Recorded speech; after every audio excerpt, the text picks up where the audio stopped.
Bangkok never really goes to sleep. It simply changes its rhythm. When the last train leaves the platform, the city exhales and starts whispering its secrets. The lights along the Chao Phraya River shimmer like a moving constellation. Long-tail boats glide past luxury hotels, their reflections weaving across the dark water.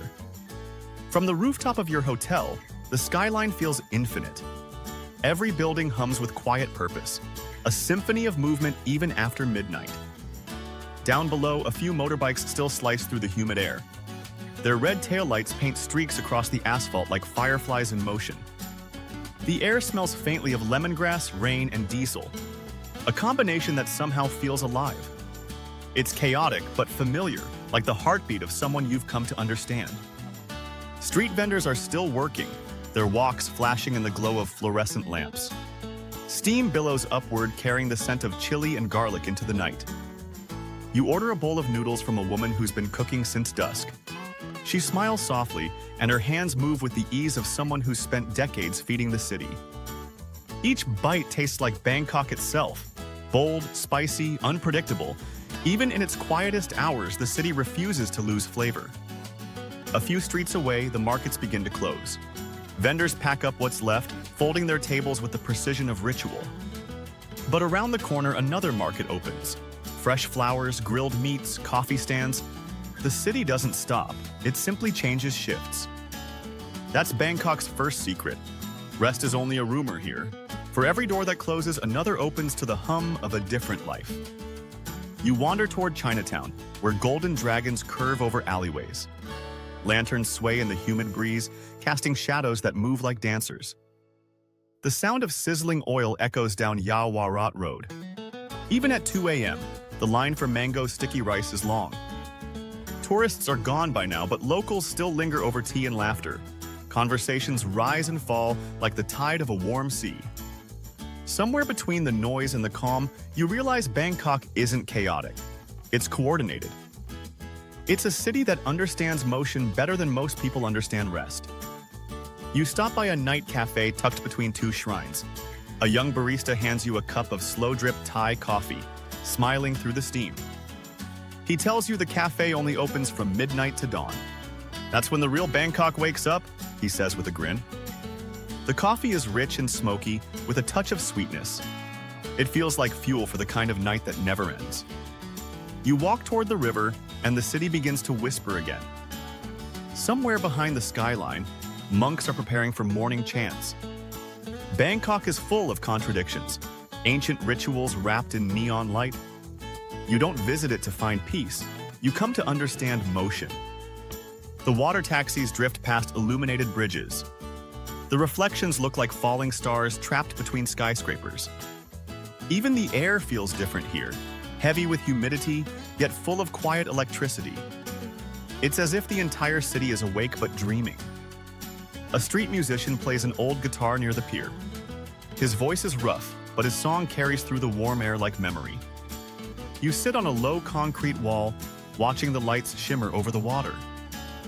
Time feels slower here, as if the city wants you to breathe with it. The boats fade into the distance, their lights becoming streaks in the fog. Somewhere you hear laughter from a nearby rooftop bar. It's soft, genuine, and oddly comforting. Even at this hour, Bangkok feels alive, not restless, just awake. You take the SkyTrain towards Siam, empty except for two people. The train hums gently, its windows reflecting the endless city below. The view stretches far beyond the horizon. You realize that Bangkok doesn't have an off switch. It just shifts from daylight ambition to midnight emotion. At Siam, you step out into silence. The same streets that overflowed with crowds a few hours ago now glisten under streetlights. A stray dog crosses the road slowly, unconcerned by your presence. Its paws echo softly on the wet pavement. Somewhere in the distance, a bell rings. The faint chime feels like the heartbeat of the city itself. That's Bangkok's second secret. It's not the noise that defines it, but the spaces between. The pauses where life catches its breath before moving again. You walk toward a hotel where the lobby still glows softly. The concierge greets you as if it's noon, not nearly dawn. Inside, the marble floor reflects chandeliers and shadows. Even luxury doesn't sleep here. It simply slows down. From your room's balcony, you look across the skyline once more. The horizon begins to glow faintly pink. It's not sunrise yet, it's the promise of one. Bangkok doesn't fade into morning, it evolves toward it. You realize you've spent hours walking without noticing the time. That's the third secret. In Bangkok, the clock doesn't measure hours, it measures energy. The first birds begin to sing somewhere above the rooftops. The sound mixes with the hum of air conditioners and the whisper of river wind. You watch the city soften. For a few minutes, everything feels still. Then, just as the light begins to touch the tallest buildings, the first motorbikes start again. The rhythm resets, the heartbeat resumes. And once more, Bangkok feels alive, as if sleep was never part of its design. As the first rays break over the horizon, the city stirs again. Morning in Bangkok isn't quiet. It simply hums in a lower key. Street sweepers move through the alleys like ghosts of the night. Their brooms whisper against the ground, brushing away the remains of yesterday's energy. The air smells cleaner now, a mix of rain, jasmine, and diesel from early trucks. It's the scent of renewal, distinctly Bangkok. On the riverfront, long-tail boats start their engines. Their wooden hulls cut through the silver water, scattering reflections like broken glass. You find yourself near Watarun, the Temple of Dawn. Its spires gleam faintly pink, kissed by the new sun. The monks chant softly from within, their voices rising and falling like breathing. For a moment, the whole city seems to inhale with them. That's Bangkok's fourth secret. Peace exists here, you just have to match its rhythm. Stillness hides inside movement if you look long enough. A ferry drifts across to the opposite bank. Office workers, school children, and tourists stand side by side, all watching the same morning unfold. The city feels communal again, connected by repetition. Every sunrise erases yesterday's exhaustion. You stop for coffee at a quiet riverside cafe. The owner greets you with the calm authority of someone who's seen this scene 1,000 times. He pours the brew slowly over condensed milk. The sweetness melts through the bitterness, just like the city itself.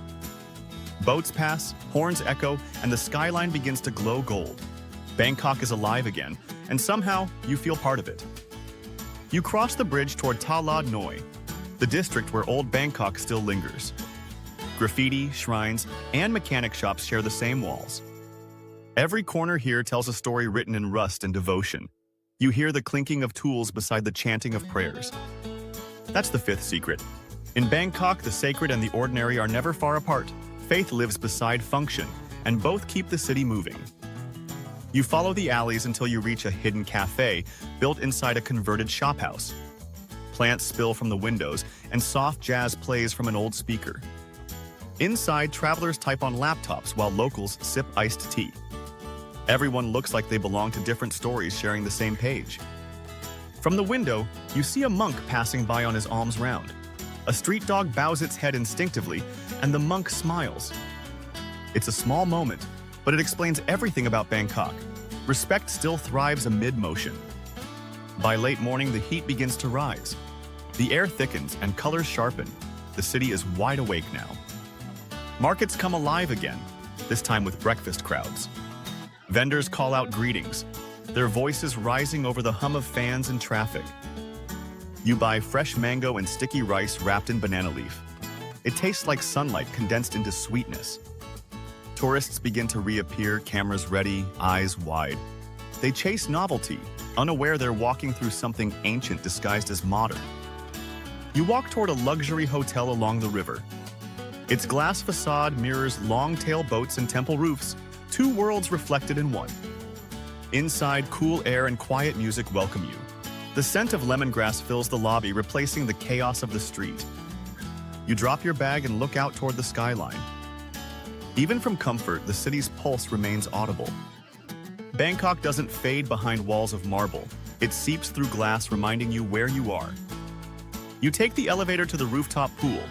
The city unfolds beneath you. Towers, temples, traffic, and all that shimmering energy. From here, Bangkok looks calm, almost gentle. But you know better. Stillness is just another disguise. You slip into the water, feeling the air grow heavy again. The pool edge merges with the skyline, and for a brief moment you feel suspended between worlds. Below, a monk strikes a temple bell. The vibration travels through the water, subtle but real. It's then you realize the final secret. Bangkok doesn't ask you to slow down. It teaches you how to flow. The city isn't about balance, it's about rhythm. When the world sleeps, Bangkok breathes, moves, and dreams aloud. As dusk approaches once more, the same lights begin to flicker. Another cycle starts, familiar yet new. You take one last look from the rooftop, watching the city pulse beneath you. The day may be ending, but Bangkok never truly stops. The lights shimmer again across the river. Somewhere, a street vendor is lighting her walk for the evening crowd. The city that never slept is simply changing pace again. And as the first star appears above Wat Arun, Bangkok begins another night of being awake.